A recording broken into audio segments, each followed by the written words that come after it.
Sino dito ang nakakain ng Nutriban? Pag nakakain kayo ng Nutriban, nasa age of 40 o 45 na kayo ngayon. Huwag na kayong magtago. Magtapatan na tayo dito. Sino dito ang nakakain ng Nutriban? Ako, boss. Ako, boss Koy. Pati si Cornmeal Cornmeal ba yun? Oo, ako, sabi ni Ma'am Imelda. O, ayan. O, kita nyo, naglalabasan na, ha? Ayan ang totoo, ha? Huwag kayong mahiyang magtanong. Samakin nyo ilabas natin ngayon yan. Ako, masarap yan. Sabi dito, ako, masarap yan. I'm 70 years old right now. O, Romeo Alano. Sabi dito, o, diba? Ayan, nagsasabi ni mga kababayan natin. Nagkikwento na sila tungkol sa Nutriban, mga kababayan ko. Oh, 1987, walang burger. Ayan, naabutan ko. Si Ma'am Patricia Pineda Vlog, nako, naabutan niya daw yung ano. Wala na daw yung burger tsaka yung cream. Nako naman. Ayan, naabutan nila. Sir BNK, yan yung bigay ni Sasa Roses na sa amin na gatas. Ayan, sabi dito, ha. O, may nagkikwento pa. O, ako, burger at gatas. O, diba? Ako, matanda na, 50 years old na ako, diba? Pati ako naman, rasyon, gatas, trigo, Quaker oats, at cornmeal. O, ayan, diba? Nagalabasan na. O, mapag-usapan natin dito, mga kababayan ko. Mapag-usapan natin, mga kababayan ko. Ito sa lahat ng mga magulang na nakikinig sa atin ngayon, dito sa ating live stream. Mga kababayan, pinupuna po nila ngayon si Secretary Gadon. Opo, pinupuna po nila ngayon si Secretary Larry Gadon o Papa. Yung kanyang ayon siya ng government. Wait nga, ayan, send natin to. Ayan. Pinupuna po si Secretary. Ginagawan po siya ng kung ano-anong issue ng mga DDS vlogger. Mga kababayan, yung mga DDS po. Yung mga DDS, pati yung mga nagko-content sa kanya. Sila Bukeke, ang dami pa, etc. whatsoever. Kino-content po nyo si Secretary Larry Gadon ngayon. At gusto nilang gurgurin si Secretary dahil po sa magandang nagagawa ni Secretary Gadon. Ganyan na po ba ngayon? Ganyan na po ba ngayon ang kalakaran talaga sa social media? Pag may nagawa kang maganda, pupunahin ka. Diba? Gusto nyong malaman, mga kababayan ko. Gusto nyong malaman para malaman ninyo, ha? Meron pong mga vlogger ngayon na panay po ang puna kay Secretary. Tapos meron pong sumakay na isang Bukeke, mga kababayan ko. Bukeke! Yung Bukeke po, mga kababayan ko, sumakay kay Secretary Gadon kasi si Secretary Gadon, mga kababayan ko, may ginagawa pong maganda sa bayan. Yan tayo eh. Pag may ginagawang maganda sa bayan, ayaw na ayaw ninyo, di ba? Ang gustong mangyari ni Bukeke, mga kababayan ko, pag-awayin si Secretary Gadon at si Sara.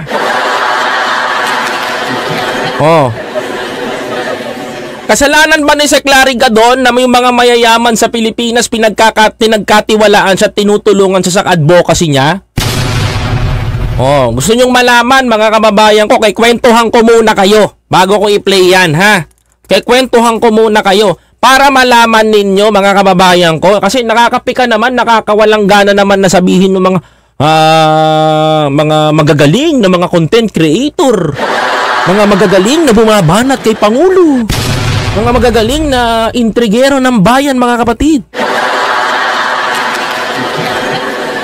First of all, mga kababayan ko, sinuportahan ko po si Secretary Gadon kasi, mga kababayan ko, nakita ko po yung willingness niya na tulungan yung mga kabataan, tulungan yung mga mamamayang Pilipino, tulungan yung mga ating mga mag-aaral na kulang ang kanilang nutrition, mga kababayan ko, at kulang yung kasi naniniwala po si Secretary Gadon, mga kababayan ko, na pagbusog po ang bata ay talagang malusog, mga kababayan ko. Tama po ba ako? Subalit po ngayon, mga kababayan ko, ay meron po atang mga hindi naniniwala kay Secretary Gadon. Subalit po meron pong mga tao talaga ngayon na tumitira at bumabanat kay Sec Larry Gadon. Dahil po sa pamimigay niya ng Nutriban, nakasama ang isang gatas, tinapay, at meron na rin pong Quaker Oats, mga kababayan. Ayaw na ayaw po ata nila na mabibigyan ng importansya ang mga kabataan ngayon. Alam nyo po ba ang pangalan ng pinamimigay ni Atty. Larry Gadon ay BBM po, mga kababayan ko. BBM, Batang Busog Malusog, mga kababayan. Alam nyo ho ba, mga kapatid, sa pagpapatuloy po ng aking kinikwento, ito pong ginagawa ni Secretary Larry Gadon ay noon pa niya pong sinasabi ito sa publiko. Matagal niya na nga pong plano yung BBM. Ano yung BBM? Batang Busog Malusog. Matagal ko na rin kinikwento sa inyo yan, mga kababayan. Tama ba ako? Tapos sasabihin nila for publicity lang si Secretary Larry Gadon kasi gatakbo daw ganito. Alam mo, sinagot na ni Secretary Larry Gadon yan. He is always based kay Pangulong Bongbong Marcos. Ngayon, tatanungin ko po kayo, mga kababayan ko. Itong pondo ba ni Secretary Larry Gadon, may nilalabas bang pondo ang gobyerno? Ay, mapapahiya sa akin itong mga vlogger na to ngayon. Ay, maraming salamat po, Yayaning, for your super chat. Thank you very much po. No? Mapapahiya po ngayon yung mga vlogger na bumabatikos kay Secretary Larry Gadon. Kasi ako po, mga kababayan ko, kaya ko pong patunayan in 100% po kahit magkaroon pa tayong labasan sa COA, mga kababayan ko. Hindi to katulad ni Sandra Cam, mga kababayan ko, na nila Batolan noon na naglabas ng 18 billion, di nalaman ng gobyerno at nasilip ng COA. Ito, mga kababayan ko, walang masisilip ang COA kasi walang pera ng taong bayan dito. Mga kababayan ko, walang pera ng taong bayan ang ginagamit at hindi pera ng taong bayan ang ginagamit ni Secretary Larry Gadon ng OPAPA para magbigay ng tulong sa mga estudyante. Abay, mga kababayan ko, pag gumagawa talaga ng maganda ngayon, pinupuna. Winawasak talaga nila ang integridad para wasakin ang pangalan. Ganyan talaga ngayon, mga kababayan ko, ang galawan ng mga inggit at nasasapawan. Lalong-lalo na, mga kababayan ko, sekretary lang to, kayo ay mga politiko lamang. Tignan natin, mga kababayan ko.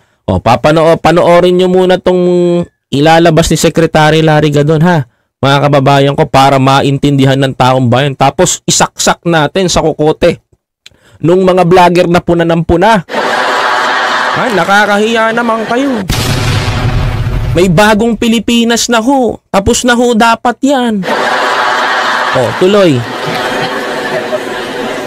Sa Arellano Elementary School dito sa Caloocan, at ito ay binigyan din namin ng tulong sa pamamagitan ng BBM Batang Busog Malusog Nutrition Program.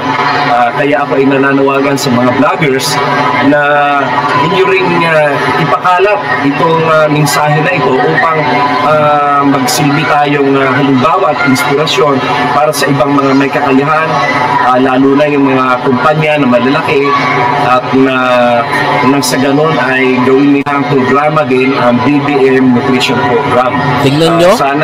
Tingnan nyo, mga kababayan ko. May sinabi ba si Atty. Larry Gadon na pera ng taong bayan? Habo keke? Mapapahiya ka sa akin talaga ngayon. Dito pa lang, mga kababayan ko, sa sinasabi ni Secretary Larry Gadon, mga kababayan ko, it's loud and clear. Maliwanag pa sa sikat ng araw ang sinasabi niya, mga kababayan ko, na ang pondong ito ay hindi pera ng taong bayan. Hinihimok niya nga yung mga may kaya at mga mayayaman na gawin ito na pagtulong sa ating mga kababayan estudyante. Mga kababayan ko, kaya binikwento ng mga vlogger na tinitira si Sec Gadon dahil sa pamimigay nito, mga kababayan ko, na opinion nyo po yun. Ha? Opinion nyo po yun. Kaso nga lang, yung opinion nyo po, sablay. Imbis na gawin nyo pong positivity, yung ginagawa po ni Sec Larry Gadon, ginagawa nyo pong ginagawa nyo po ng pangit na mali siya. Tingnan nyo ha.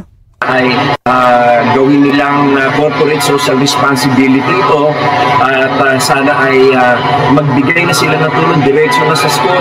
Huwag na kayong dumaan sa opisina namin.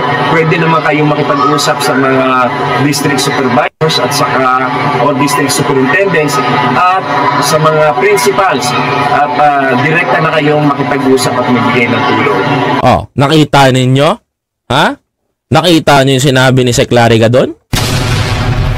Sabi niya nga, no, yung mga gustong tumulong, gayahin yung ginagawa niya, mga kababayan ko, ay pwede po kayong maipag, wag na nga daw kayong dumirekta sa kanilang opisina. Direktahin nyo na po yung mga eskwelahan na gusto nyong puntahan, gusto nyong tulungan at mabigyan ng tulong. Mga kababayan ko, hinihimok niya yung mga malalaking kumpanya na gawin yung ginagawa niya, ganun. Mga kababayan ko, can you imagine mga kababayan ko, sa totoo lang, tatapatin ko kayo. Yung binibigay ni Sec. Lariga doon sa mga eskwelahan, hindi po yan galing sa gobyerno. Private funds po yan. So yung unang-unang tumulong kay Sec. Lariga doon sa panawagan niya, SM Foundation. Ayun sinasabi ni Bukeke, mga kababayan ko, malaki pong kasinungalingan. Hindi nagre-research mga kababayan. Diba? Sa tarpaulin pa lamang kitang-kita mo na SM Foundation ang nagbibigay. Mga kapatid, hindi po pera ng taong bayan yan. Napupunahin po nila, mga kababayan ko, ni Bukeke na isang eskwelahan lang sa Malabon, isang ganito lang, dapat daw lahat. Naka ng teteng, ba't mo kaya tanongin si Duterte? Ba't hindi niya magawa to? Diba? Oh, tanungin mo, mga kababayan ko. Tuloy. Ito ang aming hangarin, ang magbuhayin ang diwa ng bayanihan, ng pagtutulungan upang sama-sama tayo sa bagong Pilipinas. Oh, see? Sa makatuwid, mga kababayan ko, si Sec. Lariga doon ay tumutugon lamang sa panawagan ni Pangulong Bongbong Marcos na magtulungan tayo sa bagong Pilipinas. Agay, nako, fake news yung mga nagbabato. Oh, ngayon, nga kayo. Diba? Nga yung mga pumupuna. Diba, mga kababayan ko, tama ka doon, yayaning. Bio-bio nga sila. Mahirap talaga maging. Tuloy. Sec, may tanong po ako. Sec, yung mga private sector po pala ang tumutulong po sa inyo right now. Oh, di ba? Tinanong ko pa. Tuloy. Oo, sa katunayan ay ang SM Foundation ang unang-unang nagpahayag ng hangarin na tumulong sa ating programang BBM Batang Busog na Busog program. Oh, mga kababayan ko. Sige nga, mga kababayan ko. That is Secretary Lariga doon, mga kababayan. SM Foundation ang tumutulong. Hindi po pera ng taong bayan. Kayo yung mga nagpapakalat po ng pera daw ng taong bayan. My God, tigilan nyo po yan. Okay? Mga kababayan ko, paano? Tanga yung mga nagsasabi. Ang dami-dami nilang sinasabi na si Atty. Lariga daw, ganyan. Ito si Atty. ito ginagawa. Pinupuna nyo ng pinupuna. Imbis na tumulong kayo, bigyan nyo ng importansya, gumawa kayo ng paraan paano makakatulong sa taong bayan. Anak ka ng teteng, pabigat pa kayo. Diba? Mga kababayan ko, kung makita nyo si Atty. Lariga doon na namimigay, mga kababayan ko, ng Nutriban sa mga eskwelahan, matuwa po tayo.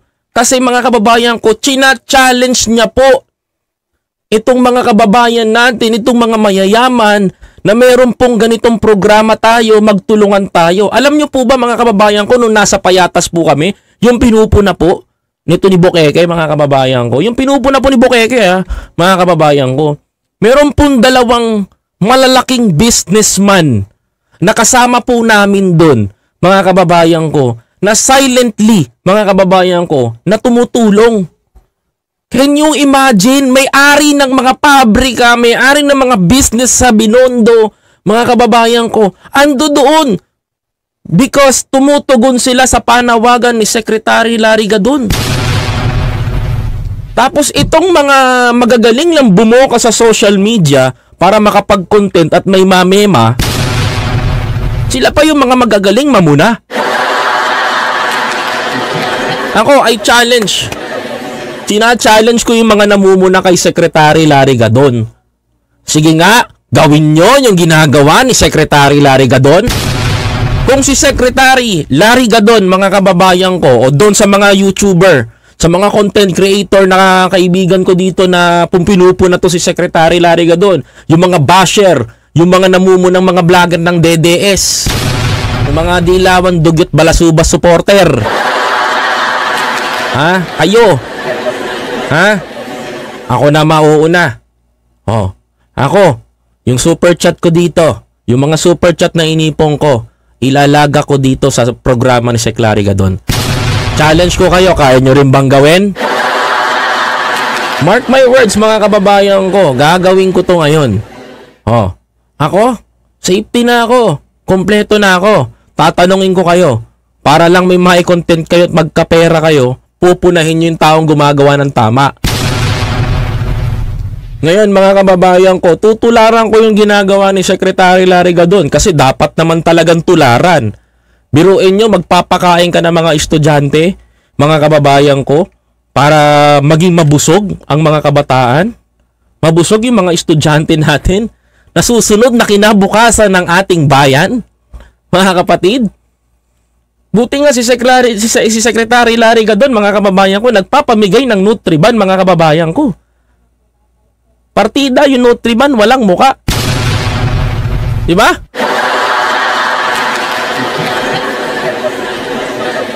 Oh, mark my words, lahat ng dinonate nyo sa akin na super chat na binigay ninyo this month, mamimigay din po ako ng Nutriban, mga kababayan ko. Samahan nyo ako doon. Hindi ko ilalabang ko yung mga magagaling magsalita na mga content creator sa kabila. Akala nyo naman, katindi-tindi. Ang galing nyo lang mamuna. Diba? Diba? Ang problema kasi, mga kababayan, kung may mamema lang sila, may mapuna lang sila, may matira lang sila, may babanat lang sila.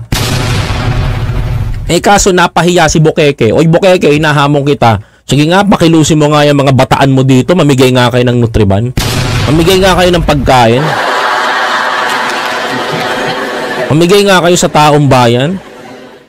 Baka mangolekta ka ulit, kagaya kay Doc Yumol, di mo binibigay, ha? Mga kababayan ko. Diba? Totoo lang tayo, mga kababayan ko.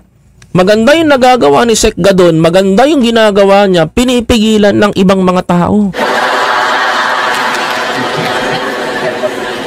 Sinabi ko na sa inyo, ito'y hindi pondo ng pera ng taong bayan. Matuwa kayo kasi yung mga mayayaman nahihimok ni Secretary Larry Gadon para tumulong doon sa mga kabataan, mga estudyante, mga eskwelahan na nangangailangan. Diba? Mga kababayan ko, totoo lang tayo, mga kapatid, at hindi natin itinatago yun. Tuloy. Hangarin na tumulong sa ating programang GBM Batang Busog na Busog program, nutrition program. In fact, hindi na kami lumapit sa SM, sila ang tumawag sa amin na gusto nila na tumulong dito sa programa. O, kita mo? Biruin nyo, SM Foundation pa lamang ang tumutulong kay Secretary Larry Gadon. Matuwa dapat tayo kasi may mga nag-i-initiate na mga mayayamang mga tao na gustong tumulong kay Secretary Larry Gadon sa kanyang advokasya without using ang pondo ng bayan. Ay matuwa po kayo dun, mga kapatid, kasi yung pondo ng bayan hindi nagagalaw. Pondo po ng mga mayayamang mga pribadong sektor ang ginagamit po dito. Tumutulong po sila sa ganitong pamamaraan gamit ng gobyerno. Di ba mga kapatid? Tuloy. Sek, nagulat kami dun sa laman nung pinamimigay niyo po. Kompleto po pala, may gatas na. Nutrition talaga, may gatas, may oatmeal. Ilang araw din nilang kakainin yung kanilang oatmeal. At yung gatas naman ay alam naman natin na napaka-talaga sa nutrition ng mga kabataan. At yan naman ay we are doing our best to sustain this program. Oh. Ngayon, mga kababayan ko, sagot ni Bukeke, mga kababayan ko, siga doon, ganito, ganyan ang ginagawa. Nagpunta lang ng Payatas, nagpunta lang ng Caloocan, isang eskwelahan lang. Siga doon, may ginagawa ganito, ganyan. Ako, may mamema lang. Ilang ulit kong sasabihin sa inyo, hindi programa ito ng gobyerno. Programa ito ng pribadong sektor, mga kababayan ko. Mga mayayaman sa bansa natin na pro BBM. Ayan, sabihin sa inyo, mga mayayaman, mga kilalang tao na hindi nagpapakilala, tumutulong, na mga kababayan ko na nasa likod, mga kababayan ko na ginagawa nito. Ganyan po mga kababayan ko. Sila po 'yon. Tinutulungan si Secretary Larry Gadon sa kanyang advokasya. Kaya tama na po ang pamumuna. Abangan nyo na lang po pagdayo namin sa Malabon, 2,700 na mga estudyante. Full pack po ang masarap na kakainin nila. Kaya mag-antay-antay po kayo, ha? Tama na po yung mga kakapunan ninyo, ha? Oily. Atupagin mo, paano ka makatulong? Sige nga, challenge ko rin po lahat ng mga content creator na mga kasama ko. Kung kaya ni Secretary Larry Gadon, baka pwede nyo pong bawasan natin yung mga sahod natin ngayon. Pamigay din naman tayo ng Nutriban sa mga kabataan. Tama po ba ako? Ako, yung kinita ko sa Super Chat this month, do-donate ko. Sige, lalaban po ako mga kababayan ko. Kung kaya ng mga mayayamang, kaya din natin dito at pag nagsama-sama po tayo. Mamimigay, gusto ko pong mamigay at ako po'y tutugon na mamigay ng gatas at tinapay sa lansangan sa mga kabataan. Minsan ko na pong ginawa ito at uulitin ko po ngayon para ipamukha po doon sa mga taong pumupuna kay Secretary Gadon na pagpakitan tao, whatsoever pa ang sabihin ninyo. Ito po'y tutugon po ako sa kanyang panawagan. Hindi lang mga mayayaman dahil dapat kahit tayo mga ordinaryong Pilipino. Diba mga kababayan ko? Yan dapat mga kapatid. Ang dapat nating ginagawa kaysa magbangayan tayo. No, tama ba ako mga kababayan ko? Tapos na yung milk.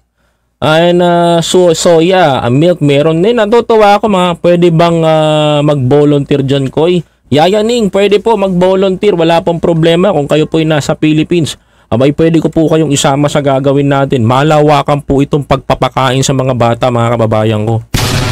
Hindi ko po pwede na kung kaya po ni Secretary Larry Gadon yan, abay, kaya ko rin po mga kababayan ko.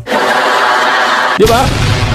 Kasi bakit mga kababayan ko? Ako sa totoo lang, dito sa YouTube, masaya na ako kumita ng 70 to 80,000 a month. Okay na ako doon, buhay na pamilya ko doon. Mga kababayan ko, buhay na po ako doon. Yung mga super chat nyo po, bonus yan. Mga kababayan ko, bonus na lang yan na kinikita namin. Totoo lang tayo. Kung yung bonus ko na yan, mga kababayan ko, na binibigay nyo po sa akin at gagamitin ko po doon, ay wala pong problema, samahan nyo po ako. Kasi pera po ninyo yan na binigay nyo sa akin at itulong natin ngayon sa mga tao. Ako po'y tutugon dun sa panawagan ni Secretary Larry Gadon para tularan din ng ibang mga content creator. Wag lang tayo puro pataba ng bulsa, tumulong tayo. Ang ikibagong Pilipinas kayo pero hindi kayo tumutulong sa gobyerno. Yun ang akin dun, mga kababayan ko. Hindi ko binabanatan yung mga kapwa ko vlogger pero I just want to remind, matuto tayo mag-payback sa taong bayan. Taong bayan na nagdala sa atin dito kung ba't nandito tayo sa estado na to. Taong bayan ang magbibitbit sa atin papunta dun sa magandang patutunguhan nito. Kung kaya ni Secretary Gadon, kaya natin yan mga kababayan. Ako, proud ako in behalf of my 143,000 subscribers. I'm very happy na nahapit natin yan, na-met natin yung subscribers na yan. And I'm very happy dahil yung ating partner manager sa YouTube ay congratulations na tayo. Yan, we have so many seminars na attenan for improving our content, for improving and also the protection, mga kababayan ko sa ating channel. Masayang-masaya po ako dahil nakita po nila nag-grow po tayo, mga kapatid. Ayan, at sa lahat po ng ating mga subscribers, mga kababayan ko, thank you very much for the 143. Ayun, ito pala. Not all. The latest is 143,133.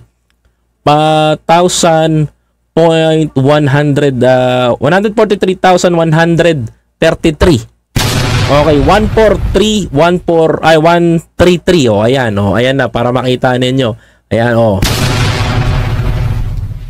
Mga kababayan ko, kaya I'm very thankful. Nagpapasalamat ako because you're always here for our channel. Sabi ko sa inyo, mga kababayan ko, ang tahanan na to ay tahanan ninyo at tahanan ng mga tao saan man sulok ng mundo, basta may Pilipino, atin ito. Ayan, mga kababayan ko, thank you very much dahil 143,000 na tayo. Ayan, bilang bilang ganti at pasasalamat sa aking mga subscribers, yung mga super chat ninyo sa akin. Let's ulitin natin yung 2 pesos na bigas, ulitin natin yung Nutriban na naglatas, ulitin natin, samahan nyo ko doon, mga kababayan ko. Kaya magho-Holy Week, mga kababayan. Marami tayong mga kababayan sa lansangan na walang makakain, mga kapatid. Naway, spread natin yung pagmamahal this time. Spread natin yung pagmamahal sa mga kapuspalad nating mga kababayan. Spread natin ngayong Holy Week, mga kababayan ko. Hindi ako mag-i-stay sa bahay. Mas gusto ko po tumulong, mga kapatid. Yan po ang gusto kong sabihin sa inyo, mga kababayan ko.